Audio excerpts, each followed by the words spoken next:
Bienvenidos a esta semana especial que estamos teniendo aquí por la red Nuevo Tiempo de Comunicación titulada El Amor Vive. Estamos desde el 11 de abril y vamos hasta el día 17. También le queremos dejar un saludo a nuestros amigos de la radio que nos están escuchando a través de la radio Nuevo Tiempo. Les dejamos un gran saludo. Gracias por estar acompañándonos en esta semana especial, hablando un poco acerca del amor, este amor infinito, ¿verdad?, que Dios dejó por nosotros allí en la cruz y que nos muestra día a día.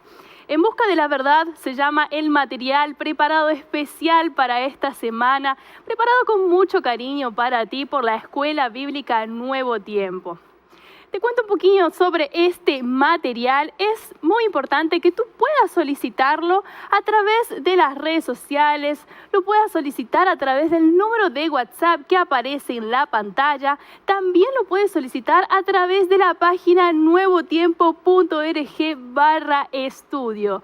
Este material te ayudará a profundizar tus estudios sobre la palabra de Dios. Es una guía que es a la luz de la Biblia. Es muy importante que no te pierdas este material que es totalmente gratuito. Solicítalo ahora entonces a nuevotiempo.org/estudio. También al número de WhatsApp, voy a repetirlo una vez más, +55 12 98 100 14 60.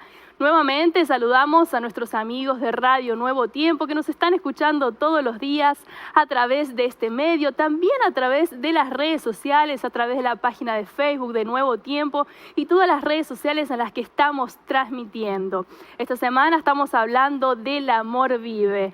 Un amor que vive y un amor que Dios tiene hacia sus hijos. Dios no desiste de nosotros. También estamos viendo en esta semana el amor de la familia, cómo influencia el amor de Dios en la familia y también en la sociedad. No te pierdas entonces esta guía de estudio que te ayudará a aprender un poco más sobre estos temas. Solicítalas a través del sitio web de nuevotiempo.org/estudio o a través del número de WhatsApp. Y ya le damos la bienvenida, como todas las noches, al pastor Joel Flores, quien es el encargado de contarnos un poco más acerca de este amor inigualable. ¿Cómo está, pastor? ¿Cómo estás, Bienvenido. Melanie? Muchas gracias. Ya estamos listos aquí para poder tener este quinto encuentro ya de esta semana Así especial. es. Y bueno, como siempre, trayendo un mensaje de la palabra de Dios, que es la fuente del amor, y conociendo un poquito más del amor verdadero que vive en el corazón, en la familia, en las relaciones, en la espiritualidad, en todo. Y hoy vamos a ver que ese tiene que ser un amor que hay que priorizar. Así es, pastor. Vamos a hablar justamente de la prioridad, ¿verdad?, de este amor. ¿Qué le parece si pasamos a nuestro Muy sector bien. acá, como todos Vamos los días? entonces a dialogar aquí. Vamos a dialogar, pastor, acerca de este asunto que es tan importante, ¿verdad? La prioridad que uno tiene que tener con varias cosas, ¿verdad? Con el trabajo, con la familia, pero también el lugar que uno le deja a Dios en su vida, ¿verdad? Y creo que es una de las cosas que por ahí más nos cuesta, ¿verdad?, al ser humano, que es establecer prioridades. Hay tanto para hacer, tantas cosas que quizás de las cuales preocuparse, ¿verdad? Como recién mencionábamos, por ahí la familia, las amistades, el trabajo y tantas otras cosas. Pero pastor, quizá, ¿cómo podemos hacer para priorizar nuestra relación con Dios? O por ahí, ¿qué beneficios trae poner a Dios en primer lugar en nuestra vida? ¿Qué puede contarnos quizá desde su experiencia? ¿Cómo lo vive? Mira, Melanie, hay una frase que a mí me acompaña y yo intento todos los días repetirme para mí mismo. Si Dios no es el primero, todo es teoría. Si no hay relación, haga lo que haga para poder agradarle, simplemente va a ser teoría. Y Dios no quiere teoría, Dios quiere experiencias. Así es. Solo que esto se aprende, y a veces se aprende con dolor. No siempre uno coloca a Dios en primer lugar. Para poder colocar a Dios en primer lugar, tenemos que entender que nosotros somos prioridad para Dios. Un día Él dejó toda la gloria del cielo, dejó todo el coro angelical, dejó todo para poder venir. O sea, tú y yo somos prioridad. El asunto es por qué Dios no llega a ser prioridad en nuestra vida. Yo comencé mi ministerio, primero siendo capellán en 2 colegios adventistas, Colegio Bagua y Colegio Chiclayo. Luego tuve el desafío de tener mi primer distrito misionero. Todo pastor anhela pastorear, ¿no? Estar cerca de las personas. Y yo tuve 65 iglesias y congregaciones para atender. Mi primer distrito misionero, el distrito misionero es Santa Cruz A. Uno nunca se olvida, ¿verdad? No, jamás se olvida. Luego tuve el segundo distrito, Piura D, pero bueno, el primer distrito fue Santa Cruz A. ¿Sabes que durante todo ese tiempo que estuve allí, yo aprendí muchas cosas que los hermanos me enseñaron? ¿Qué cosa es tener prioridad? Yo pensaba que ya hacía mucho para Dios. Porque para poder visitar esos lugares, obviamente, no había movilidad para poder llegar. A veces tenía uno que caminar 4, 5, 6 horas con materiales cargados. A veces yo tenía que andar en burro, en mula. Mi movilidad allí era el caballo y todos esos Pero bastante reducida. animalitos. Solo que una de las cosas que me sorprendió, es ese fervor y ese amor que los hermanos me enseñaron. ¿Qué significa poner a Dios en primer lugar? Porque es fácil decir Dios es el primer lugar en mi vida. Mas, ¿qué hacemos cuando tenemos que elegir entre dos cosas? Entre algo que para mí es necesario y la obra de Dios. Un día, unos hermanitos llegaron y me dijeron, pastor, queremos hacer una conferencia en tal lugar. Yo le dije, está bien, yo todo mi apoyo, vamos, avanzamos, todo eso. Solo que yo nunca imaginé todo lo que vivirían ellos para poder realizar esa semana de evangelismo. ¿Qué sucedió? Estaban justamente en tiempo de siembra. Era el tiempo, el momento adecuado. Ellos postergaron la actividad que iban a hacer, con el cual ellos sobrevivían, para poder realizar esa semana. ¿Y sabes qué cosa es lo que me llenó de tanto amor el corazón? Esa gente, para poder realizar esa campaña de evangelismo, caminó 4 horas cargando un motor entre 4 personas. ¿Un motor para qué? Para poder iluminar el lugar, porque no había luz eléctrica. Ah, claro. Y con motor se iluminaba. 4 horas al hombro. Qué sacrificio, pastor. Y en la noche, con lluvia torrencial, así con focos, esos focos con pilas. Sí. Ellos venían de diferentes lugares caminando 1, 2 horas para poder traer a las personas para que ellos puedan escuchar el amor de Jesús. Ahí yo entendí una cosa. Una cosa es decir, Dios es el primero en todo, Dios está encima de todo. Pero cuando yo voy a mis verdaderas prioridades, ¿cuánto pesa mi amor hacia Él? Entonces ahí yo, al ver tanta sencillez, tanta humildad, tanto fervor para poder colocar a Dios en primer lugar, inclusive de sus actividades que tenían que ver con la alimentación, con el sustento diario, con su día a día. Y el sacrificio, a pesar de las dificultades, yo dije, esto es amor. O sea, colocar a Dios en primer lugar no es decir, hoy no llueve, entonces, hoy llueve, entonces yo no voy, yo aquí nada más. Eso no es colocar a Dios en primer lugar. No es colocar más allá de nuestro esfuerzo, no es palabra, tiene que ser experiencia. Y yo puedo contar muchas experiencias donde yo aprendí allí que colocar a Dios en primer lugar tiene que ver con acciones. Entonces, en mi agenda diaria, ¿dónde está Dios? Mi primer pensamiento, ¿quién es? Cuando yo me levanto, ¿qué es lo primero que hago? ¿Y por qué debo entender esto? Porque yo soy prioridad para Dios. Y cuando tú entiendes que eres prioridad para Dios, la pregunta es, ¿cómo nosotros tendremos el coraje de colocarlo en el último lugar de nuestra agenda? Así es, pastor. Y como usted recién mencionaba, ¿verdad? Tiene muchas experiencias y en la Biblia también encontramos muchas experiencias, así que seguramente que en el mensaje de hoy estaremos con algo de eso, ¿verdad? Lo sublime de este amor Así es, que Dios pastor. tiene para nosotros. Muchas gracias. Gracias, Belani. Gracias a ti. Gracias por estar allí, conectado, sintonizando este programa. Tú que estás ahí en la radio, estás escuchando, estás allí en la TV, estás en las redes sociales. Qué bueno es que podamos tener este encuentro. Hoy vamos a ver el amor sublime de Cristo por todos nosotros. A la verdad, explicar del amor de Cristo, las palabras nunca serán suficientes, porque el amor de Dios es inexplicable, es inmedible, es incalculable, es inefable, es incomparable. Mas hoy quiero que juntos podamos reflexionar en lo que sucedió hace un poco más de 2000 años atrás. Todo el mundo en estas fechas está un poco conmovida y comienza a reflexionar en su vida, en el sacrificio de Jesús. Y hoy te pido que podamos acercarnos lo más próximo, lo más cerca de la cruz para ver qué significa el amor de Dios. Vamos al libro de San Mateo capítulo 27, versículo 45 hasta el versículo 56. Yo quiero que tú puedas tomar tu Biblia y si no, puedas prestar mucha atención a lo que dice el texto bíblico. Dice así, Mateo 27, 45. Desde la hora sexta hubo tinieblas sobre toda la tierra hasta la hora novena. Cerca de la hora novena, Jesús clamó a gran voz diciendo, Elí, Elí, lama sabactani, Esto significa, Dios mío, ¿por qué me has desamparado? Algunos de los que estaban allí decían al oírlo, a Elías llama. Y al instante corriendo uno de ellos tomó una esponja, lo empapó de vinagre y poniéndole en una caña le dio beber. Pero otros decían, deja, veamos si viene Elías a librarle. Mas Jesús, habiendo otra vez clamado a gran voz, entregó el Espíritu. Y aquí el velo del templo se rasgó en dos, de arriba abajo, la tierra tembló, las rocas se partieron, se abrieron los sepulcros, muchos cuerpos de santos que habían dormido se levantaron. Saliendo de los sepulcros, después de la resurrección, vinieron a la ciudad santa y aparecieron a muchos. El centurión y los que estaban con él, guardando a Jesús, visto el terremoto y las cosas que habían sido hechas, temieron en gran manera y dijeron, verdaderamente este era el Hijo de Dios. Y estaban allí muchas mujeres mirando de lejos, las cuales habían seguido a Jesús desde Galilea sirviéndole. Entre ellas estaba María Magdalena, María la madre de Jacobo y de José, y la madre de los hijos de Zebedeo. Tantos detalles hay en esta historia. Yo quiero que tú me puedas acompañar. Mira, al leer estos versículos, nuestra mente obviamente viaja en el tiempo y vamos hacia atrás para poder imaginar exactamente todo lo que sucedió allí.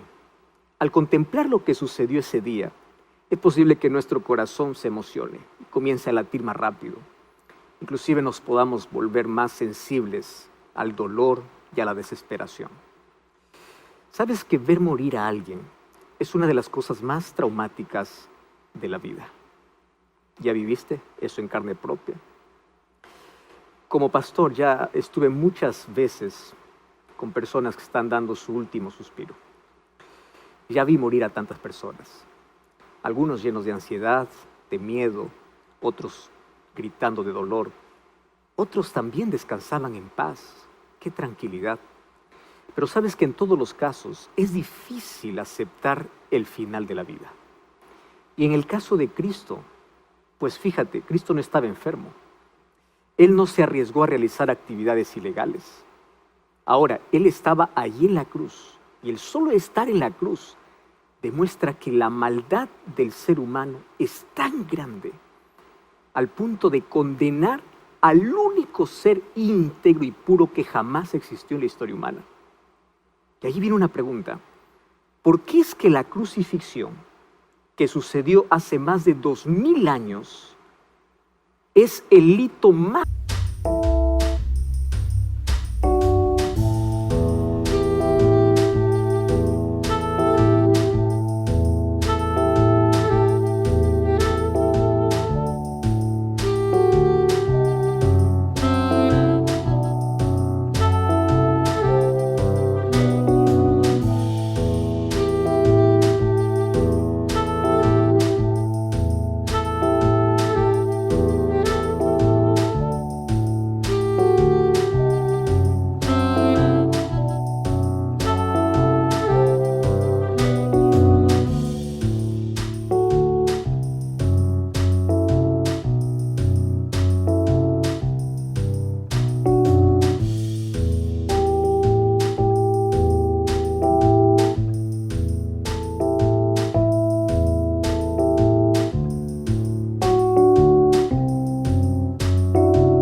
influyente en la religión, en la política, en la historia y en la filosofía? Lo que sucede es que en la cruz vemos al Todopoderoso, al Creador del cielo y de la tierra. ¿Cómo lo vemos? Sediento, herido, respirando con dificultad. Su apariencia está totalmente desfigurada. Entonces, ¿cómo podríamos hacer esto con el Creador del universo, con aquel que tanto nos ama? Digo, ¿cómo nos atreveríamos? Porque fue nuestro pecado que lo llevó a la cruz. Yo quiero que juntos podamos analizar aquí la narración de la cruz. Y quiero que juntos podamos ver aquí como si estuviera en un campo de batalla, una lucha dinámica entre Dios y su adversario. Esta es una lucha entre Dios y el diablo, entre la luz y la oscuridad, entre el pecado y la gracia. Y para estudiar esto, pues necesitamos ampliar un poco el contexto y analizar los versículos anteriores al cual nosotros hemos leído. Nosotros tendríamos que leer en sí a partir del versículo 32 hasta el versículo 45, porque hay muchos detalles en Mateo capítulo 27, versículo 32 al 45, muchos detalles que nos van a ayudar a entender el contexto general. ¿Y qué cosa presenta en los versículos anteriores? Bueno, presenta el avance de la maldad, del pecado, de Satanás contra Cristo. Aparece Satanás dando golpes terribles que abren heridas a Cristo. Y Satanás es cruel. Sabes que Satanás usó todos los medios necesarios para debilitar a Cristo. Y básicamente encontramos aquí 4 tipos de intimidación que la cruz provocó en Jesús. Vamos a analizar esos 4 tipos, esos 4 golpes con el cual Satanás pensó derrotar a Cristo. La primera acción puede entenderse como un golpe emocional. Sabes que en el versículo 33 dice que Jesús fue llevado a un lugar llamado la Calavera. Algunos piensan que el nombre de esta montaña era así porque a la verdad la montaña parece a un cráneo de un esqueleto. Y es allí donde Jesús fue llevado. Ahora, quiero que entiendan lo primero. El Calvario era un lugar de terror. Allí se podían ver trozos de cuerpo en descomposición por todas partes, ya que los muertos que allí eran crucificados no eran enterrados. O sea, llegar allí era como entrar a un escenario de guerra. La destrucción se podía ver con los ojos, pero también con el dolor del alma. Nadie hacía turismo en ese lugar. Nadie iba a ese lugar de paseo. Al contrario, la gente evitaba estar cerca de ese lugar donde se aniquilaban a todos los delincuentes. Entonces, el lugar de la última batalla de la vida de Jesús fue una prisión de sentimientos. Satanás intentó golpear emocionalmente a Cristo. Porque literalmente Jesús fue llevado aquí al valle de terror, al valle de sombra y de muerte. Y con intensidad, el enemigo de Dios trató de destruir las emociones de nuestro Salvador. ¿Alguna vez te has visto afectado en alguna guerra mental? ¿Alguna vez tú has sufrido o sufres de ansiedad o crisis de pánico? ¿Alguna vez has sufrido o sufres de depresión? Quiero decirte una cosa. Jesús fue probado mucho más allá de nuestras capacidades emocionales. ¿Entiendes? Mucho más allá de todo lo que el ser humano puede soportar. Y Jesús resistió cada uno de estos golpes del diablo. Entonces, el primer golpe que Satanás intentó darle a Cristo para derrotarlo era un golpe emocional. La segunda acción de la maldad puede entenderse como un golpe físico. ¿Sabes que hoy es muy difícil terminar la distancia que Jesús caminó desde el pretorio de Pilato hasta el Calvario? Ahora, el problema no está en la cantidad de kilómetros que había que recorrer desde el pretorio al Calvario. El problema está en el estado de debilidad en el que se encontraba Jesús en ese momento. Lo más probable es que hubiera recibido, por ejemplo, más de 40 latigazos como castigo. ¿Sabes que el flagelo era el peor instrumento de tortura? ¿Por qué? Para poder flagelar o castigar a los delincuentes, tenían pedazos de hueso y plomo que estaban atados ahí a unas correas de cuero. Entonces aquel que levantaba el látigo, cuando caía sobre las espaldas, esos objetos penetraban profundamente en la carne, rasgaban el cuerpo. Hay datos incluso que muchos morían solamente con golpes. El vientre se abría y Jesús fue golpeado así, arrancando pedazos de su carne. Además de este castigo terrible, recuerda que Jesús también había sido golpeado en la cabeza con una caña.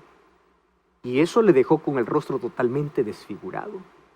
También recuerda que le habían colocado una corona de espinas gruesas allí en su cabeza que le atravesó el cuero cabelludo. Ahora, en esta condición de debilidad, los soldados romanos colocaron sobre Jesús una pesada cruz que no fue hecha para él, sino para Barrabás. Y quiero que entiendas que en el cuerpo de Jesús no había un espacio que no había sido golpeado. Él sufrió los peores y crueles golpes. No había un centímetro de su piel que no esté golpeada. Ahora imagina, caminar en esas condiciones hacia la cruz, pues causó el mayor dolor físico. Ese fue un camino de sangre, un camino de dolor emocional, como también de dolor físico. Y en intensa agonía es donde se levantó el martillo para poder perforar las manos y los pies. A estas alturas quedaba poca sangre en las venas de Jesús. Jesús estaba debilitado, Jesús estaba deshidratado, Jesús sufrió una minusvalía física, estaba débil. Sin embargo, él soportó su dolor con firmeza. El texto bíblico dice que alguien trató de darle allí una bebida para poder adormecer su mente y disminuir el dolor. Pero él rechazó. Y rechazó porque para destruir el pecado, él no podía ser anestesiado. Él tuvo que sufrir con toda la intensidad posible de la angustia el pecado de toda la humanidad. Por eso es que nunca entenderemos el tamaño del dolor, pero tampoco entenderemos el tamaño del amor de Jesús. Nunca podremos entender. Pablo dijo por eso, ¿qué podrá separarnos del amor de Cristo? Romanos capítulo 8, versículo 39. Si Él ya nos demostró infinitamente cómo nos ama, ¿tú crees que nadie se preocupa por ti? Cambia tus pensamientos y mira la cruz. ¿Crees que nadie te ama? Mira la cruz. Tú eres el amor eterno de Dios. No mendigues amor. Solo tienes que corresponder al mayor amor. Ese amor que va a llenar tus vacíos, que va a curar tus heridas. Ese amor que no puede ser comparado ni siquiera con el amor de papá y el amor de mamá. Es ese amor infinito, ese amor ilimitado, ese amor incomprensible. En el nombre de Dios te digo que tu futuro fue escrito con sangre, por eso tu futuro es glorioso. Mas Satanás dio un tercer golpe, y la tercera acción de maldad puede entenderse aquí como una amenaza política e ideológica. Ahora voy a explicarte mejor. ¿Sabes que cuando Poncio Pilato recibió a Jesús, lo juzgó y lo sentenció a muerte, la persecución a él pasó de la esfera religiosa de Israel a la esfera política del mayor imperio de la humanidad, que era en ese tiempo, pues, Roma. Ahora, en este momento, recuerda que los enemigos de Jesús todos se aliaron. Estaban judíos, estaban gentiles, estaban religiosos, estaban políticos. Y en ese momento, Cristo se convirtió en el enemigo número 1 del Imperio Romano. Este proyecto de persecución, pues puede entenderse como una alianza diabólica, una alianza del mal. Y obviamente que esta alianza del mal involucró las esferas política, económica y religiosa. ¿Sabes que Jesús llegó a ser visto como el mayor peligro para el estilo de vida del poder romano? La configuración de ese pacto se puede ver en la cruz, porque dice que se colocó una placa sobre la cabeza de Jesús. ¿Y qué cosa decía en la placa? Este es Jesús, el Rey de los judíos.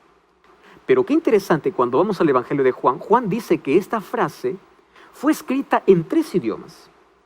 ¿Cuáles fueron los idiomas? Fue escrita en hebreo, en griego y en latín. La pregunta es, ¿por qué en 3 idiomas? Bueno, te explico. El idioma hebreo era el que mejor expresaba el pensamiento religioso de aquellos días.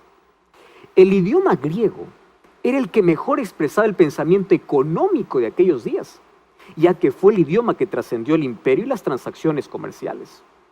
Y la lengua latina, o el idioma latín, ¿por qué fue colocado allí? Bueno, porque era lo que mejor expresaba el pensamiento político y filosófico de aquellos días, ya que era la lengua de los romanos. Entonces aquí vemos los intereses políticos, religiosos y económicos. Todo esto se unió para poder derrotar, luchar contra Jesús y contra su reino. ¿Quién estaba detrás? Satanás. Ahora comprendes por qué Jesús, cuando estaba frente a Pilato, en Juan capítulo 18, versículo 36, Jesús le dice, mi reino no es de este mundo. Porque Jesús estaba colocando en oposición a esos sistemas corruptos que estaban dirigiendo detrás del escenario de pecado. Jesús era una amenaza para el estatus de poder. Él no vino a fundar un gobierno aquí. Su objetivo era mostrarnos un reino mayor y muy superior. Y como dice allí Hebreos capítulo 12, versículo 22, que nuestro destino es la ciudad del Dios viviente, es la Jerusalén celestial. Es decir, que fuiste hecho para ese reino, fuiste hecho para el cielo. Entonces tú no tienes que mirar solamente el aquí y el ahora, tú tienes que mirar el allí y el más allá. Porque es allí donde Dios quiere llevarte. Querido, no cambies, por favor, el reino de Dios por el reino de este mundo, por este imperio lleno de mentira. Sin embargo, hay una cuarta acción. Esta cuarta acción se conoce como el cuarto golpe de Satanás. Y esto era una amenaza espiritual. ¿Entiendes? Ahora fíjate. La mayor tentación que Jesús sufrió en la cruz fue la burla de los líderes religiosos. Mira, los principales sacerdotes, los escribas, los ancianos, ellos estaban celebrando la muerte de Jesús en la cruz como si estuviesen gritando un gol en el final de un campeonato.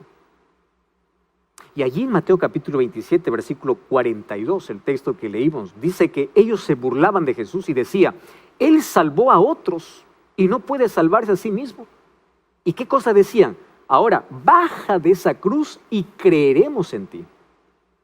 Préstame atención aquí.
Para ti y para mí, esto no es una tentación.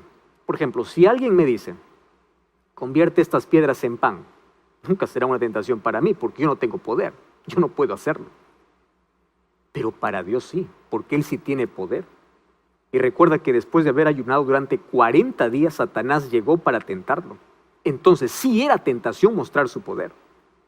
Si un día yo estoy herido y se ríen de mí, y me dicen, hey, cúrate, bájate de la cruz, muéstrame tu poder. Eso para mí nunca sería una tentación. Pero si yo fuese Dios y ellos me dijeran, muestra tu poder, esto sería una grande tentación. ¿Tú sabes que Satanás estaba tentando a Jesús en la propia cruz? Dios ahí fue desafiado, así como hoy es desafiado. Hoy es desafiado por la ciencia, hoy es desafiado por el ateísmo. ¿Tú ya viste personas desafiando a Dios? Ahora, Él podría hacer las cosas más impresionantes para probar su existencia y su poder, pero sabes que esto no sería suficiente para nuestra salvación. Así que el silencio de Cristo era su única forma de poder empujar a las cuerdas del ring de batalla al pecado y Satanás. El silencio de Dios ante una oración que tú has hecho en la vida probablemente sea la manera como Él quiere ayudarte. Tú puedes estar seguro que si la mejor respuesta fuera sí, ahora lo habría hecho con la mayor rapidez del mundo. El problema es que a veces ni siquiera sabemos pedir correctamente y Dios tiene tanta paciencia y nos dice no o espera. Y es aquí donde llegamos en el contexto de la lectura que nosotros leímos al comienzo de este mensaje. Ahora, aquí quiero que prestes mayor atención aún. Hasta aquí, Aparentemente Jesús está perdiendo la batalla. Imagínate que está en conflicto, Satanás y Jesús. Hasta aquí Jesús es golpeado emocionalmente, físicamente, políticamente, espiritualmente, como que Satanás está golpeando tanto a Jesús y Jesús está perdiendo. Pero allí, a los ojos de Satanás, Jesús no tenía ni tiempo ni recursos para cambiar la historia. Satanás parecía que está a punto de gritar la victoria. Pero aquí es donde comienza el paisaje a cambiar. La oscuridad se convierte en día, porque ahora Jesús toma la iniciativa. Y fíjate, el que estaba en silencio comienza a hablar. ¿Y cuándo comienza a hablar Jesús? Dice el texto bíblico, cuando la oscuridad se apodera en toda la tierra. Y esto no sucede por accidente. Tú sabes que en el Evangelio de Mateo, la palabra tinieblas aparece 6 veces antes de la cruz. Tú lo puedes comprobar allí, en Mateo capítulo 4, versículo 16, capítulo 6, versículo 23, capítulo 8, versículo 12, en fin. Ahora, en cada ocasión, ¿entiendes? En cada ocasión que menciona Mateo sobre la oscuridad, lo dice de manera simbólica más que literal. O sea, la oscuridad, ¿qué cosa representa? La extensión y el dominio del mal. Correcto. Entonces, cuando Mateo dice que la oscuridad está literalmente tomando el control, la impresión que uno tiene es que la batalla está perdida. Porque el mal está intentando esconder el bien y Jesús sigue en silencio. Pero el significado es exactamente lo contrario. Porque la Biblia dice en varios lugares que Dios habita en medio de las tinieblas para traer luz.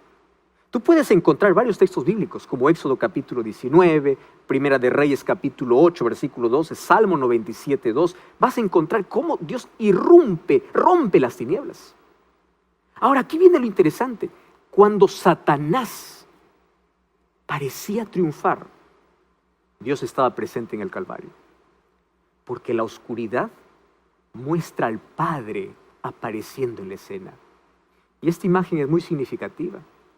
Porque las tinieblas, ¿recuerdas tú que fueron la penúltima plaga que cayó sobre Egipto antes de la muerte del Cordero Pascual? ¿Recuerdas?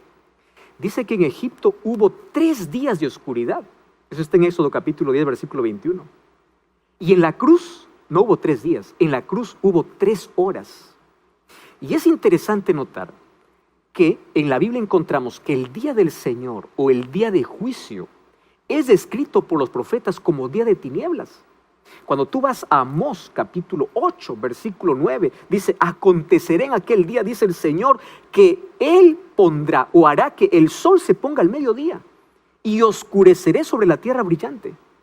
Cuando tú vas al libro de Sofonías, capítulo 1, versículo 15, dice que el día de la ira de Dios es un día de angustia, un día de alboroto, un día de desolación y un día de tinieblas. Un día de nubes y oscuridad. Wow. O sea, la cruz fue la mejor demostración de lo que será el día del juicio. El fin llegó a la cruz, pero ¿el fin de qué? En el momento del juicio es cuando Cristo habla. Ahora ya no puede guardar en silencio, ya no puede quedar en silencio. Entonces, la primera acción de Cristo contra el golpe del pecado fue gritar en medio de la oscuridad. Y Él grita, Elí, Elí, lama sabactani, que significa, Dios mío, ¿por qué me has desamparado? Y la multitud que vio esta escena entienden el mensaje de Jesús en la perspectiva equivocada. Jesús no estaba reclamando simplemente que el Padre lo había abandonado o la ausencia del Padre. Él se está refiriendo a una profecía mesiánica que aparece en Salmos capítulo 22. Y en Salmos capítulo 22 ya encontramos las palabras que Jesús iba a decir. Dios mío, ¿por qué me has desamparado? Aquí indica el sufrimiento y la victoria del Mesías. Ahora es interesante que Salmos capítulo 22, versículo 24, mira lo que dice el versículo 24. Porque no menospreció ni abominó la aflicción del afligido, ni de él escondió su rostro, sino que cuando él clamó, le oyó. ¿Quién le oyó? El Padre. O sea, el mismo salmo que conoció Jesús hablaba del compromiso de Dios para hacerse presente en medio de la oscuridad, en medio de la sombra y de la angustia. Y es así que Jesús comienza su victoria contra el pecado. Primero deshaciendo la idea de que cualquier amenaza emocional podría vencer en la cruz. En esta guerra mental, Jesús usó las Escrituras como su referencia frente a los miedos, a las sombras, a la incertidumbre por el abandono del Padre. Yo quiero decirte que el mejor remedio para entender que el pecado no puede colocar sombras en tu mente es acudir a la luz de las Escrituras. Jesús siempre hacía esto. ¿Cuánto tiempo tú pasas con la palabra de Dios todos los días? La Biblia es un remedio para ti que sufres de ansiedad, porque las promesas bíblicas pueden traer paz. A través de la Biblia vas a comprender que Dios tiene el poder de vaciar tus dudas, tus temores. La promesa de Jesús es: venid a mí todos los que estáis trabajados y cargados, que yo os haré descansar. Ahora, Jesús derrotó entonces aquel dolor emocional confiando en las promesas del Padre. La segunda victoria que hace Jesús contra la maldad del pecado y contra Satanás es que Jesús vuelve a clamar a grande voz. Y esta expresión, grande voz, es una expresión muy común en Apocalipsis. En Apocalipsis, cuando Jesús aparece glorificado a Juan en la isla de Patmos, la primera experiencia que tiene en este encuentro, dice Juan, es escuchar una gran voz detrás de él. Eso dice Apocalipsis 1:10. Me llama la atención esa expresión, porque esta gran voz muestra que Él tiene el dominio sobre el futuro de la historia.